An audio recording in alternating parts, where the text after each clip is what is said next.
ایک بات تو یاد رکھیے کہ اہل بیت ہم سے اتنی محبت کرتے ہیں، اس میں کوئی شک و تردید نہیں ہونی چاہیے، کیونکہ محبت نہ ہوتی تو دیار کفر میں بھی اپنی محفلوں میں نہ بلاتے، محبت نہ ہوتی تو اتنا شعور نہ دیتے کہ ان مجلسوں میں۔ ابھی میں لندن میں تھا، ایک مومن نے اپنا واقعہ سنایا، ایسے تو تاریخ کے بہت سارے پرانے واقعات ہیں، لیکن جو ابھی ریسنٹلی ہم جن سے ملتے ہیں، جن سے سنتے ہیں، کئی واقعات ہیں امام رضا کے، حضرت غازی عباس کا واقعہ سنا ہے، حی و حاضر ہیں، زندہ ہیں، اسٹین مور کی سائٹ پہ رہتے ہیں۔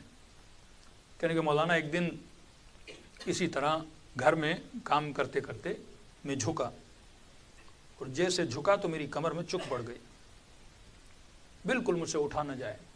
ڈاکٹر کے پاس گئے تو ایک ہڈی ہوتی ہے L4 L5، انہوں نے کہا کہ وہ بیچ میں خشک ہو گئی ہے، فاصلہ آ گیا، لہٰذا ابھی آپ کی کمر کبھی سیدھی نہیں ہو سکتی، ہم کچھ آپریشنز کریں گے۔ کہتے مولانا 2.5 سے 3 سال تک میری کمر ایسے جھکی رہی، میں کھڑا نہیں ہو سکتا تھا، اور کبھی کبھی مجھے کئی گھنٹوں سوچنا پڑتا تھا کہ بستر پہ میں کروٹ کیسے لوں، اور وہ درد اتنا شدید ہوتا تھا کہ میری چیخیں ہمسایوں کو سنائی دیتی تھی، ہمسائے ایمبولنس کو فون کرتے تھے اور گھر پہ ایمبولنس آتی تھی۔ یعنی ایک ایسا درد، ایک ایسی تکلیف سے میں دوچار تھا کہ بتا نہیں سکتا، اور ڈاکٹرز نے کہا اگر آپریشن کریں گے تو چانسز ہیں 40%، یا کمپلیٹلی آپ پیرالائز ہو جاؤ گے یا شاید آپ ٹھیک ہو جاؤ۔ کہتا ہے وہ فارم بھی میں نے سائن کیا۔ اب 2.5 سال ایک بندہ سوچیں رکوع کی حالت میں ہو، 2.5 سال کمل سوکھ جاتی ہے وہیں پہ انسان کی، چلا نہ جائے، سویا نہ جائے، کروٹ بدلی نہ جائے، کھانا کیسے کھائے، واش روم کی تکلیف ہے، وہ ساری تکلیف اپنی جگہ۔ تو ایسے ہی کسی نے کہا کہ اب آپریشن سے پہلے ایک زیارت کربلا ہوا، میں نے کہا چلا جاؤں کیونکہ پتہ نہیں اس کے بعد میں زندہ بھی رہوں کہ نہیں رہوں۔ اب کہہ رہا اس نیت سے نہیں گیا کہ شفا لینے جاؤں، اس نیت سے گیا کہ اہل بیت کا آخری دیدار کر لوں، اور اگر مر گیا تو قبر میں اللہ ان کی مجھے شفاعت عطا کرے۔ کہتا ہے اس طرح غازی عباس کے حرم میں گیا، ڈیلی جاتا تھا، رات کو دعائیں کرتا تھا، اسی طرح جھک کے جس طرح آدمی جاتا ہے رکوع کی حالت میں، ڈیلی جاؤں اور ڈیلی آؤں۔ کہتا ہے ایک دن رات کا وقت تھا، حرم میں بالکل رش نہیں تھا، تو میں حضرت عباس کی جو زری ہے اس کو بوسہ دے رہا تھا اور اپنے آخرت کے لیے دعائیں کر رہا تھا۔ کہتے وہاں پہ ایک عربی لباس میں ایک عرب آیا، قدابر عرب، اور پرانے زمانے کے جو کوٹ ہوتے ہیں اور کپڑے ہوتے ہیں جو عربوں نے پہنے ہوتے ہیں، جو خدام آپ نے دیکھے ہوں گے خاص طریقے کپڑے پہنتے ہیں، وہ میری طرف آیا اور کہنے لگا کہ ظاہر، اب دیکھا کمر میری جھکی ہوئی ہے، کہ اپنی کمر کو حضرت عباس کی زری سے مس کرو۔ اب آپ کو پتا ہے کہ پاکستانیوں میں ادب بہت زیادہ ہوتا ہے، عقیدے کے اعتبار سے ادب بہت ہوتا ہے۔ اس نے کہا نہیں، ہم کمر نہیں کرتے حضرت عباس کی طرح، میں ایسے ہی چہرہ کر کے جاتا ہوں۔ پھر اس نے ڈانٹا مجھے، کہا تجھے تکلیف ہے اپنی کمر کو زری سے مس کرو۔ تو میں نے دیکھا کہ وہ کیا کر رہا تھا، کبھی زری پہ ہاتھ لگا کے آنکھوں پہ لگا رہا ہے، کبھی دل پہ لگا رہا ہے۔ جو مریض تھے وہ اپنے وجود کو حضرت عباس کی زری سے کیا کر رہے تھے، مس کر رہے تھے۔